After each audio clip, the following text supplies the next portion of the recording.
después de Pentecostés, así como el domingo anterior celebramos a todos los santos, a todos aquellos que fueron santificados por el Espíritu, ahora esta fiesta se restringe a nuestra patria espiritual, a la Rus Ucrania, a aquel mundo del Oriente cristiano que comenzó a existir porque hubo personas que dijeron que sí a Dios.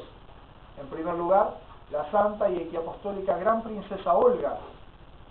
Ella fue la que aceptó la fe y comenzó a sembrar la fe en su reino, el cual trató de pacificar mediante el perdón y los distintos problemas, los distintos pecados que estaban arraigados. Ella no perdió la esperanza y plantó la fe, una fe firme que brotó en su nieto, Vladimir o Volodymyr, lo mismo. El gran príncipe Vladimir o Vladimiro es el que se convirtió a la fe, pero llevó a cabo la conversión de su reino. Propuso la fe como la fuerza que iba a unir y transformar a esos pueblos que vivían en las tinieblas del paganismo, en las tinieblas de la ignorancia, en las tinieblas del pecado, en las tinieblas de la división. Porque hasta que Dios no revela que el hermano, el otro, es mi prójimo, o yo soy prójimo para el otro, entonces no es posible la paz entre los hombres. Mientras creamos que somos enemigos, nunca vamos a encontrar la paz. Y Vladimir justamente propuso esta paz, pero de una manera única, que es la fe en Cristo, la pertenencia a la gran familia de la Iglesia. Ya no podían ser enemigos de otros pueblos si estaban signados por el mismo bautismo.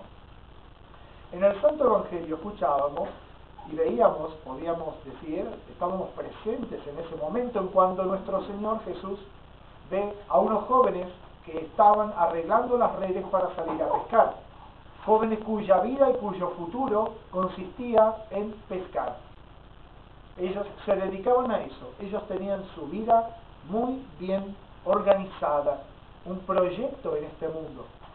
Sin embargo, pasó nuestro Señor y con una sola palabra, ven y sígueme, ellos reconocieron en esa voz un cambio absoluto a su vida, de manera que dejaron esas redes y ya no volvieron a tomarlas.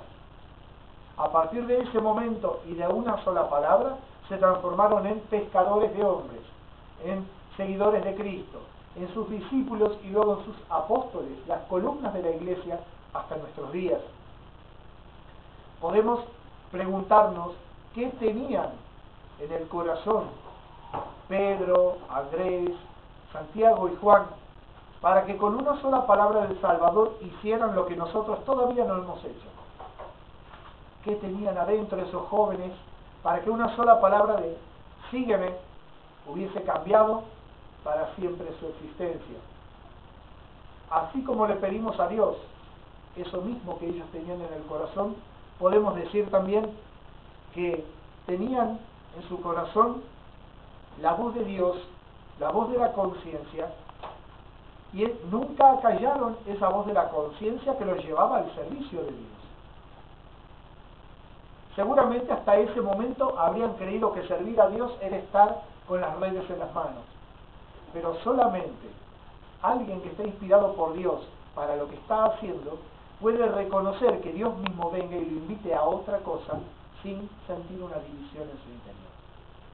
Porque se da cuenta que la voz de Dios, esa misma que lo tiene con las redes en las manos, lo llama a algo más alto, a algo mejor.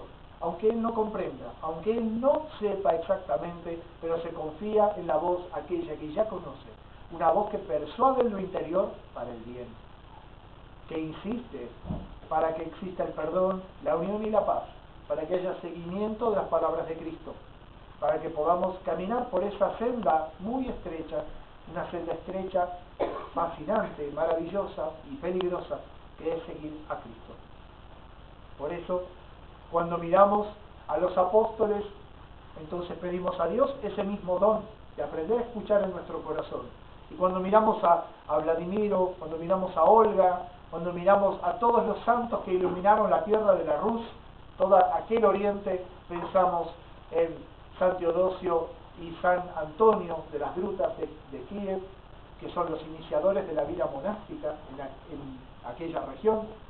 También pensamos en tantas personas como Alipio el iconógrafo, pero si recurrimos a lo largo de los siglos, no podemos olvidarnos de aquellos neomártires del siglo XX que padecieron, ya no solo por ser cristianos, sino también por una doble persecución, por permanecer fieles a la unión de la Iglesia Universal, por permanecer fieles no solo a la representación de la fe cristiana, sino a la completud, a la plenitud de la fe cristiana.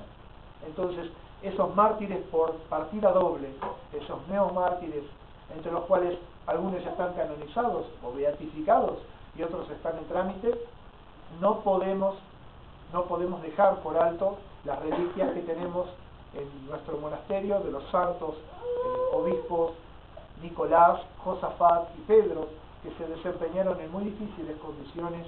No podemos olvidarnos del beato Clemente Shepitsky, que fue también no solo cabeza de los monjes estuditas como nosotros, sino que también tuvo a cargo la Iglesia Católica Bizantina Rusa durante muchos años. No podemos desde ya olvidarnos de Leonid Fyodorov, que también fue un santo que dejó todo para seguirlo a Cristo hasta el último momento. Y por supuesto también al metropolitano Andrei Shepitsky, que está en vías de beatificación, vida ejemplar Sidasai, así como Yosif Slepi y otros tantos y tantos anónimos para nosotros, pero conocidos por Dios, que han dado su vida por Dios, que han dejado las redes, que no se han dejado seducir por los valores de este mundo y han abrazado el camino de la Jerusalén eterna. Y la prueba de su elección está delante de nuestra fe.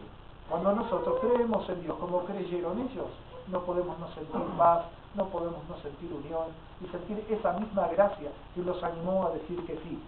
Que el conjunto de los santos que habitaron y santificaron aquellas tierras intercedan junto en el mismo coro a la Madre de Dios por nosotros. Amén.